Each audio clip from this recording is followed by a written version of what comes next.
Hello Raptors fans, and welcome to Raptors Report.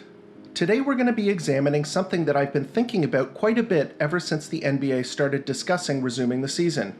And that, of course, is whether starting the season again is the correct decision. I have a pretty concrete opinion on whether it's a good idea or not, but I wanted to discuss every aspect of the decision and highlight issues I think might not be apparent at first glance. Let's dive right in. Firstly, I think that in order to determine whether restarting the NBA season is the correct decision, we need to do a cost-benefit analysis. On the plus side of the equation, we have the resumption of the season, followed by the playoffs, with all of the things that go along with it. Excitement, fun, memorable moments, and underlying it all, the flow of money from consumers to the people responsible for entertaining us.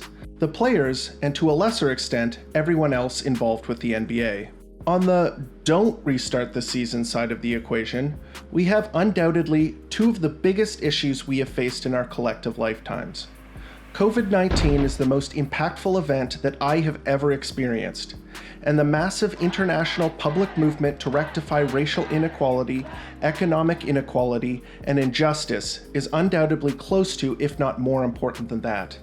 These two issues are orders of magnitude more important than the NBA, or even sports as a whole. But before we can add these issues to the equation, we must first examine whether they're relevant to the discussion.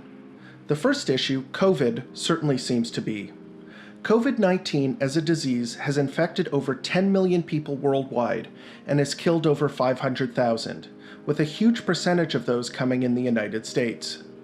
The state that the NBA has decided to resume the season in, Florida, is shattering daily records for positive cases reported, and the second wave of the virus appears to be hitting the US before the first has even subsided. The NBA's proposed solution to this is to create a bubble of quarantined players, with scaled-up testing to spot and quickly deal with infections before they spread.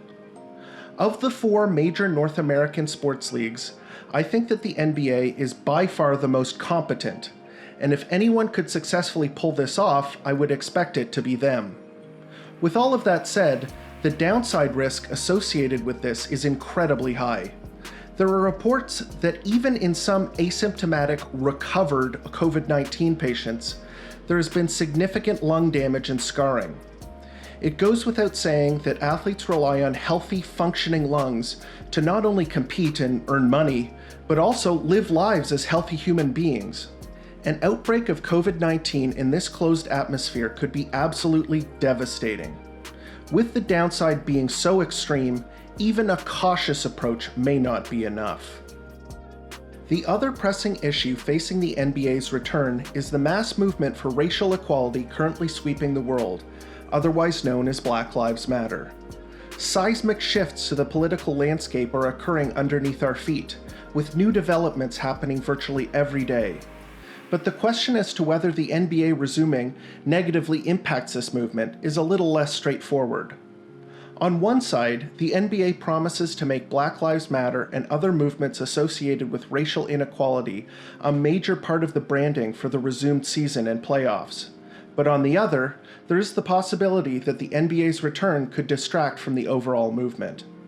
While I feel like it's important to have my own views on all issues facing us as a society, as a white person, I don't think that I'm the most qualified to speak on behalf of the people who this issue affects the most.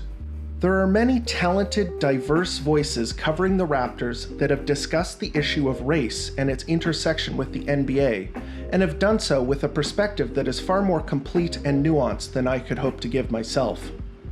One such podcast is Dishes and Dimes, whose recent episodes discuss this very issue in depth, and on top of that, they deliver great Raptors commentary to boot.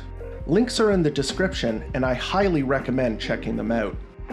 After weighing the most important variables, my opinion is that I do not believe that the NBA should resume this summer.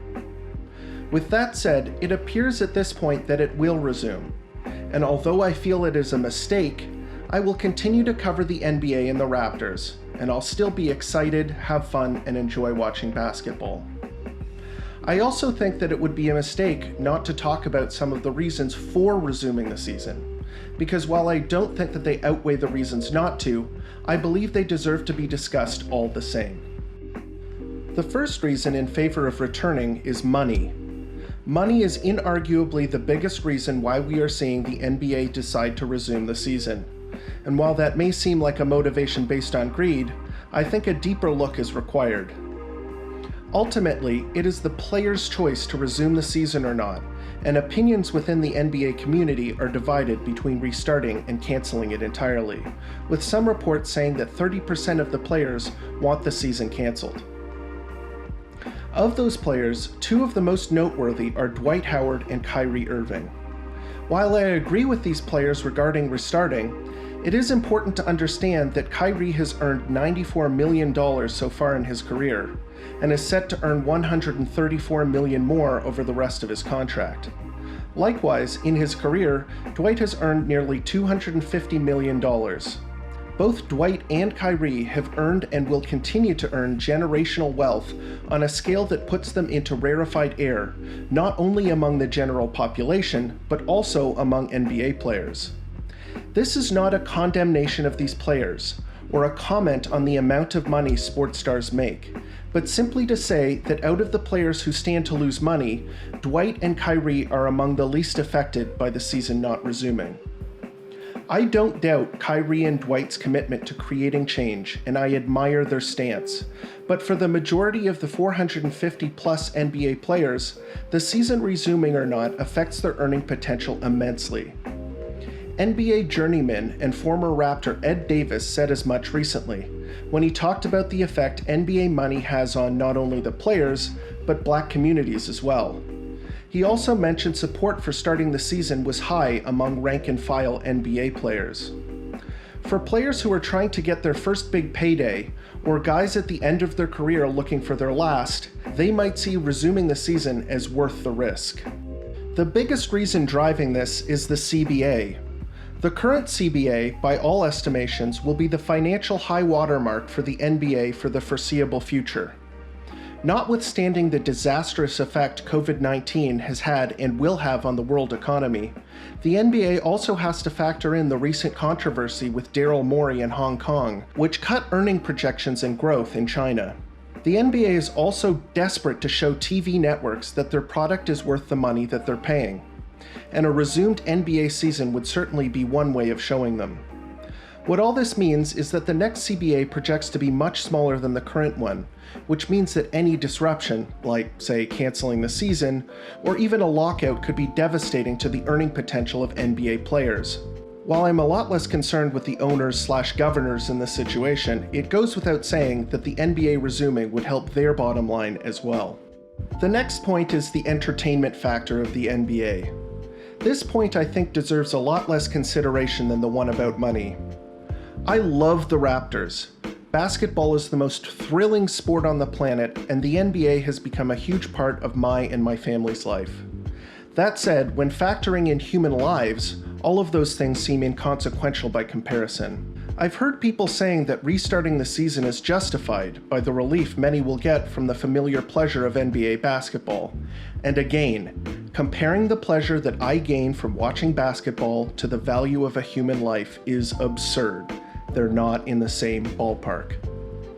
On the flip side, and maybe even hypocritically, I am going to watch the games. I don't think boycotting the NBA will accomplish anything positive, although I would be open to hearing arguments for why it would. I'm also a pretty typical person. I enjoy the things that I enjoy, and if the NBA resumes, I will selfishly consume the product, write about it, make videos about it, etc. I think that if we do want to watch the resumed NBA season, we need to be honest with ourselves instead of telling ourselves easily digestible lies or attempting to justify the unjustifiable. In all, that about sums up my thoughts on the NBA season returning.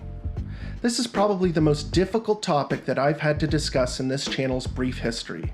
And because the implications are so vast and the number of opinions and arguments about this topic are so many, I welcome feedback, not only in the comments here, but also on my Twitter account at Raptors Report.